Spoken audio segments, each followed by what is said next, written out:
Hello and welcome to another edition of the Spiritual Abuse Podcast, and this is Eddie. And this is Joseph.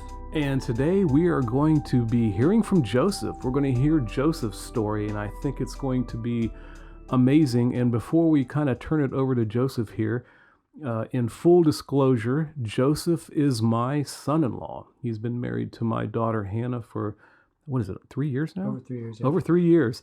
I've known Joseph since he was 13 years old, I think. My daughter was 12 when she told me that she met the man that she was going to marry. And I said, "Oh, how do you know that?" And she said, "Well, because God told me." And I said, "Well, when God tells me, I'll let you know." And later on, God did tell me. So welcome to the family, Joseph. Or I just stuck around. Yes, he stuck around for a long time. So Joseph is an amazing man. He's got his 4-year college degree from Oral Roberts University in Tulsa, Oklahoma. He is currently working for a Fortune 500 company there in Tulsa. What do you do? Data analytics? Yeah, I'm a financial analyst. Yeah, I have no clue what that is, but that's what he does, and he does really, really well at it.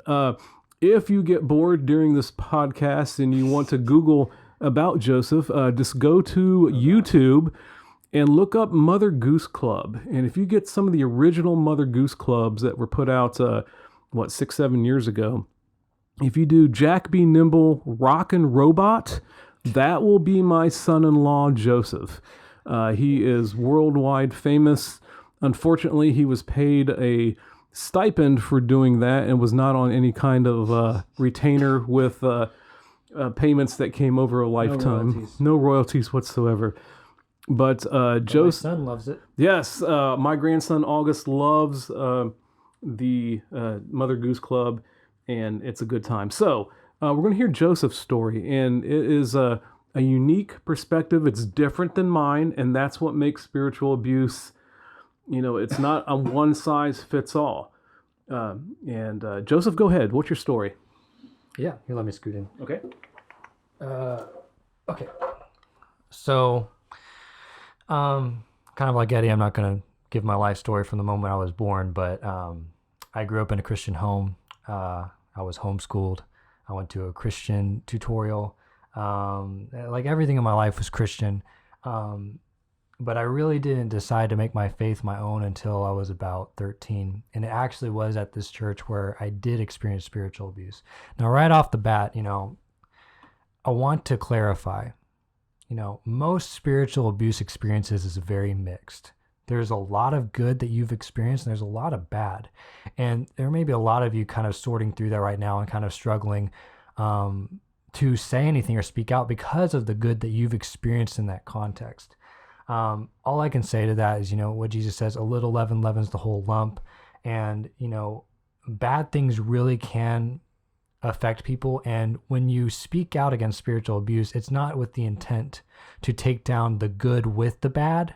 It's with the intent to expose the bad, because when you expose things into the light, they heal. So I've had a very mixed experience at this church in Middle Tennessee. So as you may recall from the previous episode, this is the church that Eddie and Lisa helped start after they moved to Charlotte to start a Bible school, and then moved to Knoxville, and then moved to Middle Tennessee, with the first service being in their house. I didn't come into this church until I was about, like I said previously, 13, and I was in there for probably 6 or 7 years-ish. But the kicker is I was in there for the formative years of my life, my teenage years, in a time where I was developing my identity, when I was developing my sense of self. So it was a very vulnerable time. But my experience is I was in a youth service where they were basically doing a call to leadership. As I recall and look back, there was nothing really special or orchestrated or manipulative about that service. It was simply a message on Moses and calling us to be modern day Moseses. There was no, emotional Christian summer camp manipulation to make me be coerced into a revival experience. It was quite frankly a dry experience, but just God met me there, and something clicked in me that made me want to take my Christian faith to the next level and make it 100% all in. Now, that youth group that I was a part of was healthy as much as it could be within that context of spiritual abuse. The youth pastor, I cherish my time with him. I cherish what he did to pour into me and to go out of his way to really invest in me. The things that I hold on to today are still because of the investment that he poured into all those years. So in that context, I did not experience spiritual abuse. The spiritual abuse I started experiencing was when I started graduating out of the youth group and into the adult setting, where I had more direct influence with the lead pastor, who was the source of spiritual abuse in this setting. Throughout high school, I struggled with obsessive compulsive disorder. I was actually mentally ill. This wasn't something where I had to arrange things perfectly, compulsively, or had to clean up or tidy up. This was a much more serious chronic problem. I was diagnosed professionally as one of the more severe cases on the spectrum. And this thing dominated and crippled my life. Eddie can attest to it. There were times where I couldn't talk.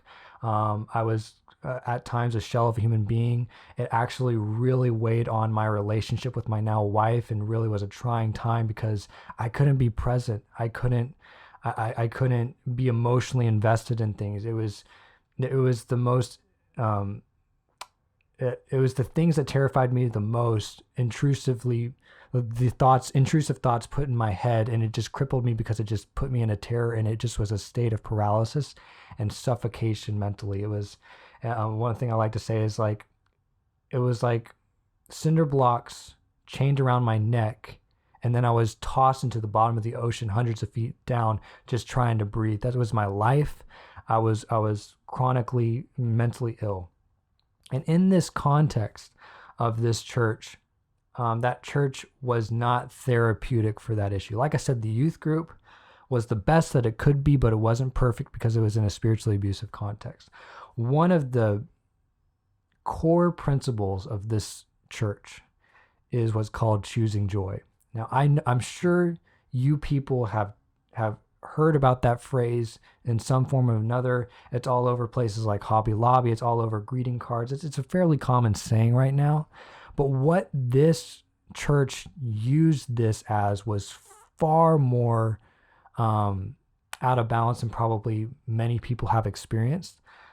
Basically, I was taught, and Eddie was taught, and everyone at this church was taught, that any other emotion besides happiness was a lesser state. They wouldn't come out and say that sadness was a sin.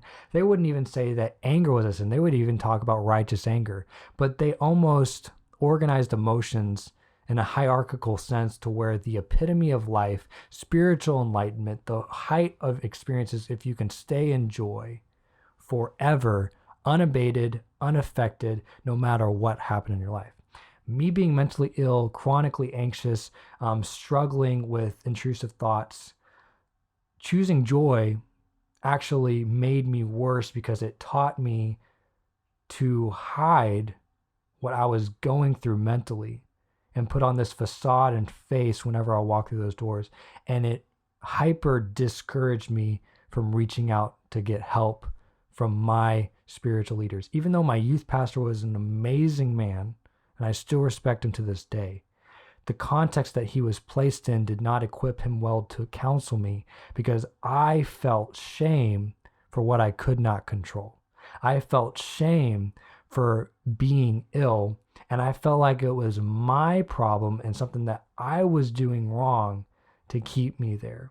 So I just kept choosing joy. I kept putting on a happy face. I kept, forcing myself to deny the reality that I was experiencing, and it was crippling. It was hard. But fast forward, I graduate high school.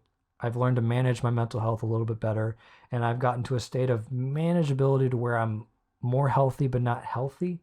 And I'm at a crossroads to where I'm choosing where to go to college. Now, just to kind of rewind a little bit, I was a big visible leader in the youth group, which only made the issue worse. I felt like if I showed any form of weakness, it would be detrimental to the faith of the people that saw me. I was on the youth praise team. I was a visible leader, and I was passionate about it. I loved it. It's something that I look forward week in to week out. But Yeah, and let me interrupt. Hannah and Joseph, my daughter Hannah and Joseph, were actually handpicked and being groomed and teased with uh, future positions, future opportunities, how they could really fulfill their destiny and the call of God on their life from this place. Yeah, exactly. So we had, again, like Eddie was saying, that sense of destiny held over our head, and we were told directly, indirectly, whether explicitly or just subconsciously in the culture, that the only way I could fulfill my destiny on earth as a Christian was at this church and in this context, because we were taught and convinced this is that not only Jesus is the only way, but that this church is the only right expression of Christianity. We looked at every other church pastor as judgmentally, trying to find the wrong in them, ways to disqualify them in their call of God, errors in their theology, because it wasn't in line with the theology that is at this church. The gauge of success for us to trust another Christian voice was how congruent they were with the existing perspective at this church. Yeah, Joseph brings up a really good point. A red flag, if you are in a spiritually abusive environment, a major red flag is if the leader says things like, we are the only church that, and then fill in the blank, or all other churches aren't, fill in the blank. All the other pastors are, no other pastor are. It's this comparison thing. It's elitism. Yeah, it really is. It's elitism. And it is a dangerous, dangerous red flag. If you're hearing that in your church right now, you need to, next time you're in there, raise an eyebrow. And I'm not saying go to church and listen critically for things, but you'll know. I mean, these red flags pop up. You've got that spirit on the inside of you for a reason. And sometimes we make ourselves so comfortable, we quit listening and we accept everything that comes our way. Sorry, Joseph. Go ahead. No, you're good. That's really good to bring up. Again, I did not get this from the youth pastor. I got this mainly from the lead pastor, because I went to the youth group on Wednesday nights and I went to the adult services on the weekends each week. That's just how the format was at that church, and it still is to this day. But yeah, anyways, I was very visible, loved what I was doing, but I was internally tortured most of my time there, and I didn't really feel like I had an outlet to be honest and vulnerable, because I was honestly, quite frankly, I was afraid of losing my influence there. I was afraid if I allowed them to know the depth of my mental struggles, that it would be perceived as, like Eddie was mentioning before, a spiritual problem. Wow. And because of the spiritual problem, therefore I don't have the integrity of a leader that I should to be visible, and therefore I'll be stripped of my influence. In fact, it blows my mind. It just blows my mind. And crazy. It sounds like we're just talking, but these things happen. It does happen. We were a part of this. Yeah, and sidebar, I remember counseling other people going through other issues and telling them, hey, don't tell Pastor so-and-so about this, because I don't want you to lose your position on leadership. Like, this is a common attitude at that church, because a good motivation to elevate integrity and emphasize purity, which is biblical and right, was just taken out of haywire and out of balance, to where if you are impure, if you are struggling in integrity, you will be punished. They will never say that explicitly, but they implant that in the culture as a sense of fear and control, so that you will not expose yourself or do anything you can to keep yourself from being exposed, which maybe we'll talk on a later episode. That fear and that drive to keep what you're struggling with, the secrecy, actually drove Eddie in deeper and deeper places that he probably wouldn't have been at if he felt the freedom to actually be honest. But that's his story, not mine. And in my context, like I said, at the end of high school, I learned how to manage my mental health a lot better. I was in a healthier place, but I would not consider myself healthy at that point. And I decided to wait a year after I graduated for my future wife to graduate from high school, because she was a year behind me, so that we could both go to college at Oral Roberts University.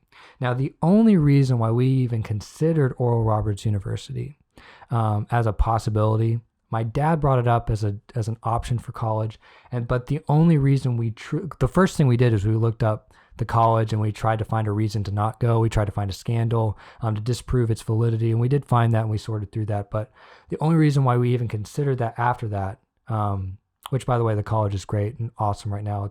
It's being run well. They've recovered from that, so don't worry about that. That's a different podcast. That's a different podcast. But anyways, the only reason why we even considered it a possibility to go is because the pastor's wife graduated from there. So there was enough, and her sister-in-law worked there. So there was enough of a connection with this obscure church in an obscure town in the suburbs outside of Nashville that made us feel slightly comfortable to go and open to experience this. Now, so we, after much prayer and thought, we're like, okay, we're going to go for it. We're going to go to ORU, and I'm going to double major in business and theology, and my wife decides to study nursing, and we're really excited. But the months leading up to that, after we made that decision, this church did everything, and I mean everything they could. They pulled all the stops and all the cards to convince us we were making a mistake to move away. They were convincing us that if we go, we would become tainted, we would become disconnected, we would lose connection and not fulfill our destiny, which ironically all happened. We did get disconnected, and we did choose to not come back. But I'll talk about that later. But they tried to convince us that we were making a cataclysmic mistake by leaving. That somehow if we left, we would no longer have plan A for our life that God had. We would have plan B or C or D or E, which are, naturally in your mind, you think is less than the best that God has for you. So we really struggled with the people we were looking up to, explicitly going after us, pulling us into offices, coercing us, turning people against us, saying, I will never leave you, like pulling one of Hannah's best friends aside in the parking lot and saying, look, Hannah, or look so-and-so, I will never, ever, ever leave you like Hannah's leaving me right now, like such manipulative stuff.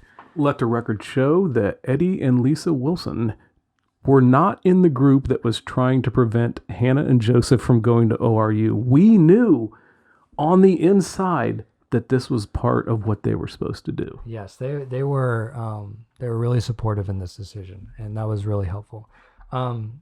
But we decided to just be our own people and do what we felt God was doing, and we decided to go to college out of state. I'm really thankful to God that He built me to have an open mind. Even though I was in a very closed-minded setting in this church, I always had a willingness to listen to opposite perspective and find credence in that. That's just something God's hardwired me to do. I'm learning that especially out of this suppressive context.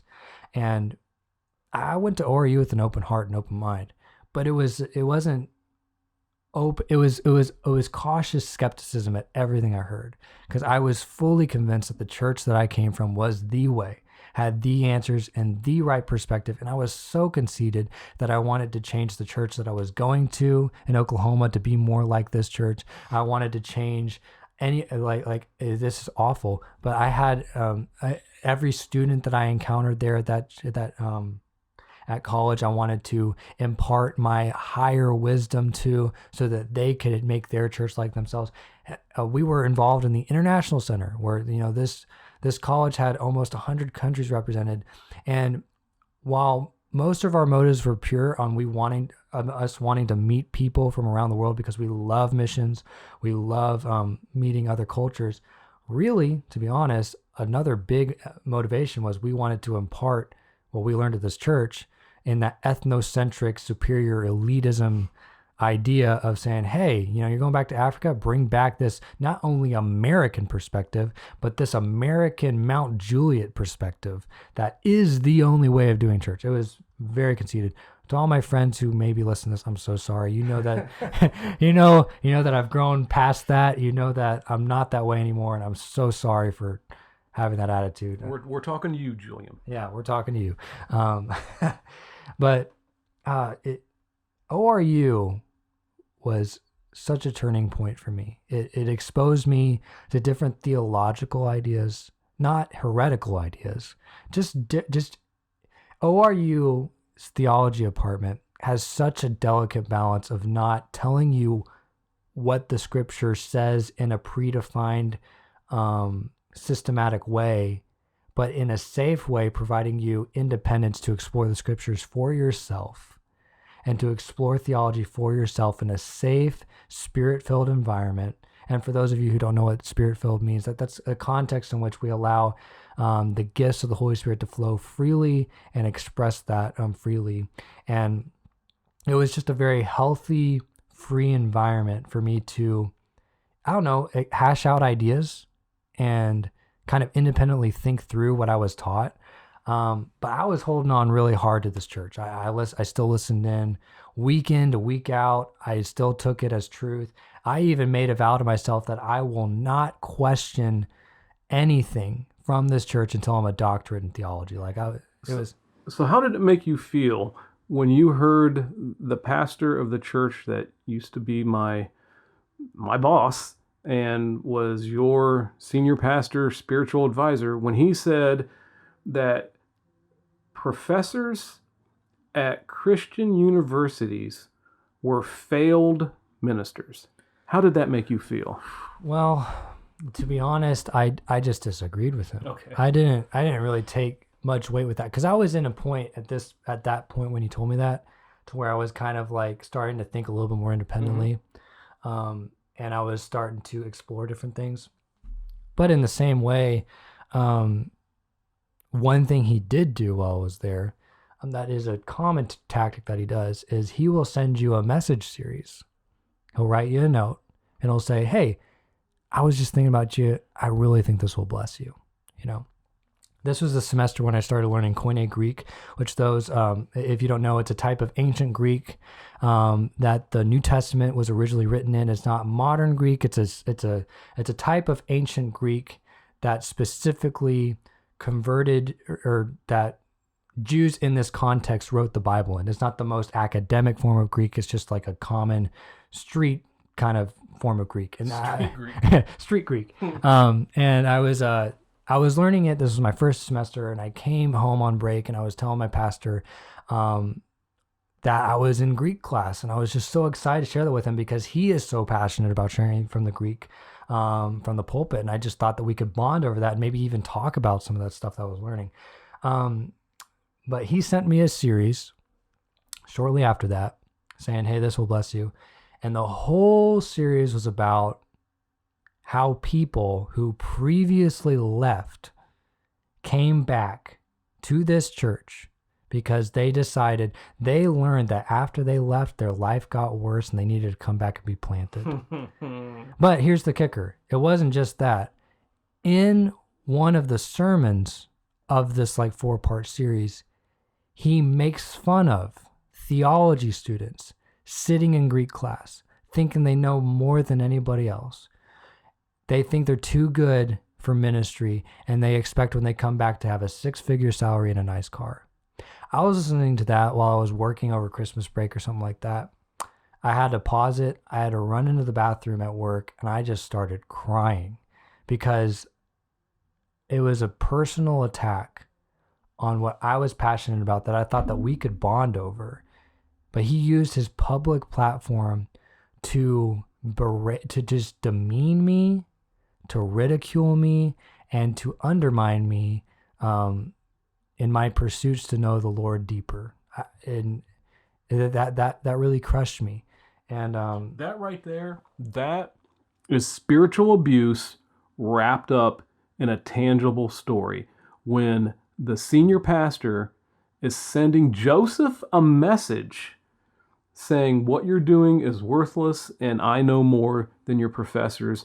You'll be back here and we'll put you in your place. It's just brutally abusive. Yeah, and I think that was the first real experience of spiritual abuse that I had directly. But it wasn't the last. No, it wasn't the last. But anyways, fast forward a little bit. Towards the end of my college career, they started this mentoring course That was an acronym about, training the next generation, because they're really big on acronyms there. And what they did is they selected a handful of youth that they saw a future in at this church to invest in and instill their principles so that they can, be the next generation of the church. It's really an indoctrination kind of a session where they break you down and try to really clone themselves in you. And Hannah and I, my wife and I, were chosen as top candidates for this endeavor. Yeah, let me interrupt. It wasn't youth like youth group. It was young adults. Most of them were college and career between the ages of 18 and 23. Yeah. There were 7 of them. Yeah. So we were the only people that called in. And that was just a weird experience. It was, instead of an opportunity for us to provide our perspective and our thoughts of how we see the church going, they didn't want us to talk and provide input on how things could change. What it was an impartation, as they would call it, where they instilled principles, leadership principles, acronyms, sayings to brainwash you into how they do things, and for us to watch how they interact in a staff meeting. Eddie and Lisa were actually in this as part of their staff meeting. And it was an opportunity for us to listen to the head pastor, him to quote unquote impart to us. And then we spent 30, 40 minutes of us giving feedback of what he said. But when I say feedback, I don't mean a space to disagree or provide opposing opinion. Like, you had to agree. If you didn't agree, that was a no-no and you would be corrected in front of everybody. Like, it was very evident that you had to agree. On one such occasion, one of these things. So one thing that Hannah and I did was we dated from 13 and 14 up until we got married in 2017. That's a big no-no at that church. You don't, one of their sayings is you don't date before you're ready to mate. Really. Who says that? It's a really odd saying, but basically what they were trying to say is, you as a depraved, fallen human being are incapable of, managing your sexual urges, that you can't even be in a romantic relationship without giving into those urges. And therefore you cannot date as a teenager because it's just too much of a losing position. You'll fall under the temptation. There's 2 paths. And if you go down this path, there's only one way that it can go. Exactly. And Hannah and I didn't care. We were going to date, and we courted. We did everything kosher. Like, we didn't. Again, you had the blessing of your parents, right? Your mom and dad, who we know and are friends with, and you had the approval of Hannah's parents, me and Lisa. Yeah. And we were involved. We were communicative, and that was an uphill battle. We faced a lot of correction for allowing our daughter to date before the leader thought that she was ready to. Right. Yeah. It was, we were taught we were destined to fail, but we didn't listen to that. We didn't agree with that. And we kept going on. This was something that was corrected from the pulpit over the years. It got so bad that while my parents were still attending there, my mom pulled the pastor aside and said, "Don't you ever correct my son about his personal decisions from the pulpit ever again." And he stopped. She put him in his place. So thanks, Mom. You had the guts to do what a lot of people didn't. So thank you. But he took the opportunity. Now, keep in mind, the people, fast forward back, we're in this mentoring training session, indoctrination session with these 7 young adults, 2 of which are me and my wife. And we're in this setting, and the pastor takes the opportunity as a teaching moment to talk about sexual purity and keeping yourself pure for marriage. And he used my wife and I as an example of what not to do. Now, keep in mind, we're on the phone, we're in the room. The people on staff are people that we consider family because we're really close to them. We look up to them. We consider them our mentors. Some of them are actually family, Hannah's parents, and the young adults in the room are some of our closest friends. And just the level of embarrassment to be elevated as what not to do when we did nothing wrong was just so uncalled for. And let me use this as an opportunity to publicly apologize for not having the guts to say anything, because I should have stood up. I should have said, hey, listen, Hannah and Joseph did it right. But, after decades of being conditioned, you don't stand up. Yeah, but you stood up a lot for us, though, behind the scenes on a lot of voicemails that they did, which we'll talk about in a little bit. Okay. And, to be fair, that was something that I needed to step up in because I was instrumental in our pivot. So, You're right. But thank you. But so after that, it just didn't sit well with me. I'm thinking a lot more independently at this point. At this point in my spiritual journey, I don't like what's going on at the church. I'm convinced Jesus is not at the center of what they're preaching. I'm convinced that the ideologies of this man, his idea of wisdom, is at the center of what he's talking about. And Hannah and I were still convinced that if we, if we stay in there long enough, we could change things, that we could help turn the ship around and bring Jesus back in the center. So that was our heart at this point. Our heart was not, we think this is the world. We actually thought not the best of this place, but we felt some sort of drive and commitment to this place, a marriage almost, to where we were called here and we wanted to bring change. So we felt a hold on that. So it was in that hope that I decided to reach out to this pastor. So I got his personal phone number, which is a no-no. And I called him on a Monday, which was an especially no-no. It was his Sabbath day of rest. Nobody calls him on Monday. That's when he spends time with family. But I called. I left a voicemail. I was very respectful. I wasn't berating. I didn't get on his case. I said, sir, we love you. We respect you. We really honor you. We're thankful for all that you've done to impart to us, and we're really thankful for this opportunity that you're taking to invest in us and our friends and all that stuff. But I just really didn't appreciate you taking the time to use me as a negative example. I mean, I understand if you disagree with that. I'm not telling you that you have to agree with what we did. You can teach something different. I'm not telling you not to do that. Just don't use me as a negative example. And I also brought up a couple other things that we disagreed with. I brought up 3 things in total, including the thing that he brought up to publicly use this as a negative example. Didn't he make fun of you for having OCD in front of everyone? He did that after. Oh, that was afterwards. Because he didn't know about that. Okay. There's another characteristic of spiritual never we'll get mind. into. But no, I hang up. He then proceeds to call me on his wife's phone and leaves between 33 and 35 voicemails. Let that sink in, everybody. 33 to 35 voicemails. That's what, an hour and a half, 2 hours worth of voicemails? Definitely. Yeah. And the reason why he left so many is because the voicemail cuts off at about 3.5, 4 minutes. Otherwise, it would have been one long correction.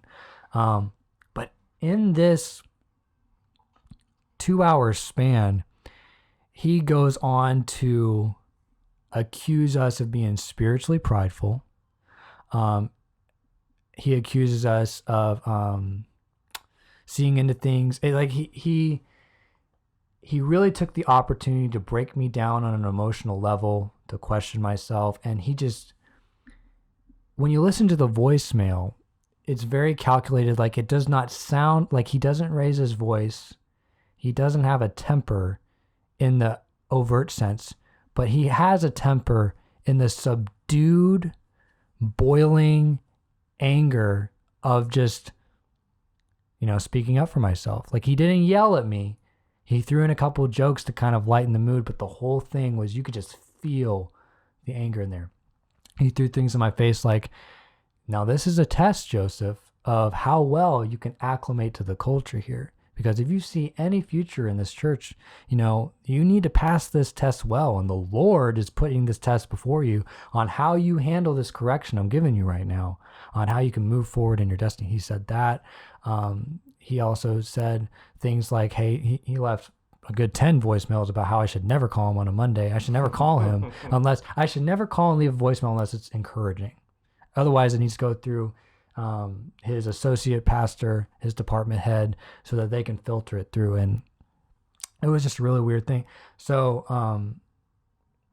I don't remember at one point. At one point, I opened up to. Oh yes, you were right. I opened up to him about my history of mental illness before this voicemail, somehow, some way, and he proceeded in these 30 voicemails to accuse me of being mentally unstable, as still struggling with mental illness, and to overthinking things and just blowing things out of proportion. Like he accused me of being mentally unstable and mentally incapable of comprehending the situation correctly. Keep in mind, I don't know what the spiritual persuasion is of everybody listening on this, but I believe in healing, and I had a pretty dramatic healing encounter months before this, to where God actually, I felt like this force go up my body and center in on my head, and like my chemicals came back into balance, and I've never been the same before. Like, I don't have OCD anymore. I'm like mentally stable and healthy, and that was how I shared it with him. I shared with him that experience, and he used it against me and blew it back in my face, accusing me, no, you still are mentally unstable, and this is why. Wait, does he have a PhD in psychology or psychiatry or any kind of cognitive brain functioning? No, but he says he has the Holy Spirit and discernment, okay. Which trumps all. And he says he has the Word and knows how to renew the mind, so he can be Dr. Phil for you. Okay. Got it. In fact, I think there's a series called Dr. Phil. But we digress. But we digress, yeah. Anyways, that was a hard experience, and after that, we endured a little bit more of this indoctrination session. But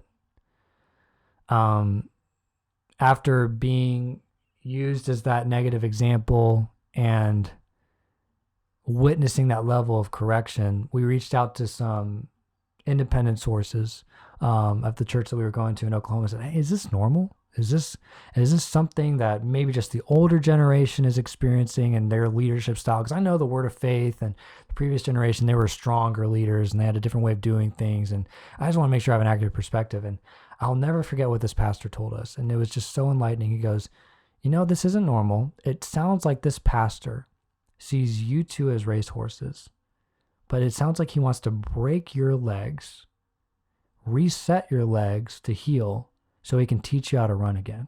And that's exactly what he's trying to do. Mm-hmm. And that's exactly his leadership style, and it's abusive, and it's his way or the highway. And in that moment, in that encounter, my wife and I were just traveling home, and we're just thinking through the whole scenario of like, do we really want to go back?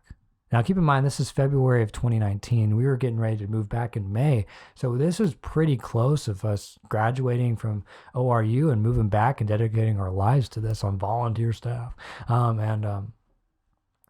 We just had this moment after thinking about it where we just decided we're not moving back. We're not going back to this church. We're not going to subject ourselves to this environment.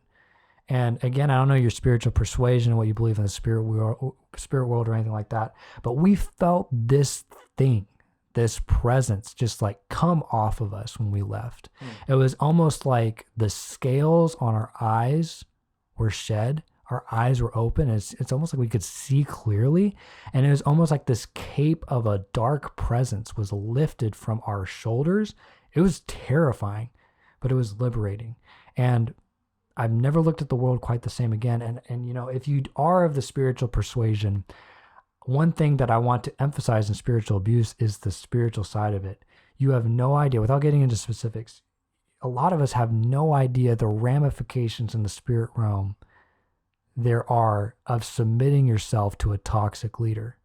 There are a lot of overarching consequences that come when your shepherd, when the person who's supposed to be protecting you allows foreign spiritual forces to infiltrate your area of safety in a church, and it really can cause some consequences. I'm not saying to scare anybody. I'm not saying that to freak anybody out. I'm just saying there is a spiritual dimension to what we're talking about, as well as emotional and mental, and it's a very real thing. And I felt the freedom. It was pretty crazy.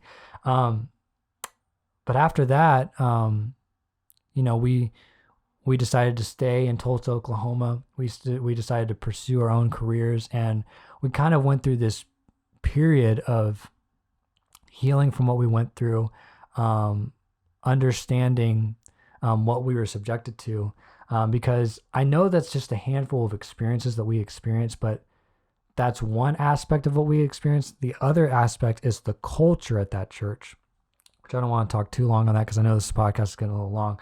But basically, that culture is toxic, and that culture provides more spiritual abuse than what is directly done by the pastor a lot of times if you're not in the inner circle like Eddie. We were taught things like I mentioned before, to choose joy, which basically denies yourself of feeling. It actually puts you in a state of numbness, which is by definition depression, because all you can do is put on a fake smile on your face and you can't feel anything else. You are taught to quote unquote honor people by gaslighting. You doubt yourself about your sense of injustice, about your sense of needing things to be right. You are told that unity is not sounding the same, but unity is sounding together, and how we elevate your individuality. But the culture is all about redefining who you are, giving you 12 steps to everything to contort yourself to a predefined framework of identity.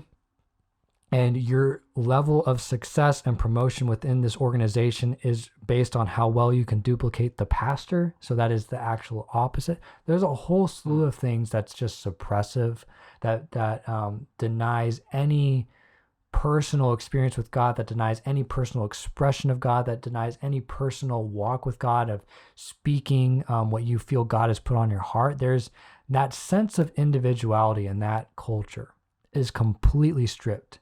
And you're given a pseudo sense of individuality, a fake sense of individuality, that really, that fake self is teaching you to be a clone of the pastor, and in the process killing who you truly are day by day, step by step. And it's not like what Jesus says, to come to the cross daily for him.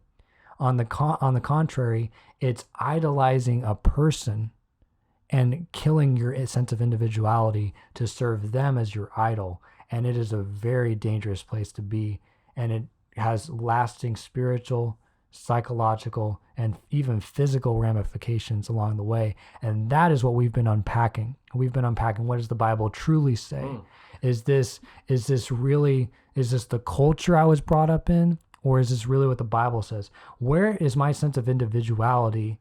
And at what sense and at what level of conformity do I embrace to grow in holiness?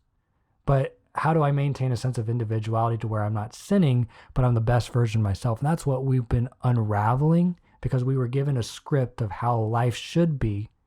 And if you're not following the script, you're either in sin, or you're doing it wrong, or a last-ditch effort, you're an exception to the rule, but you're still looked down upon because you're the exception to the rule, because the rule is how the world works.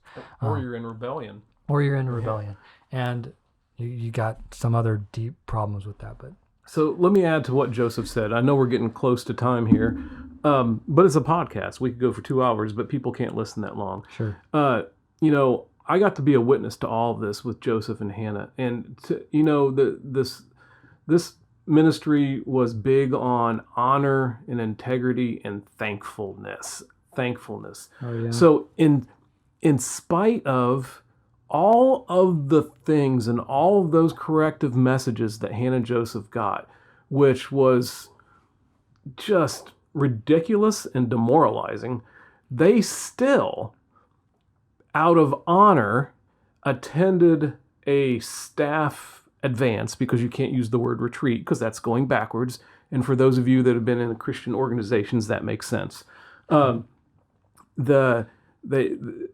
was a staff advance where they were there for a week with the whole staff, in which they were again subjected to just these jabs, these spiritual jabs, these controlling jabs, and they handled it like champs.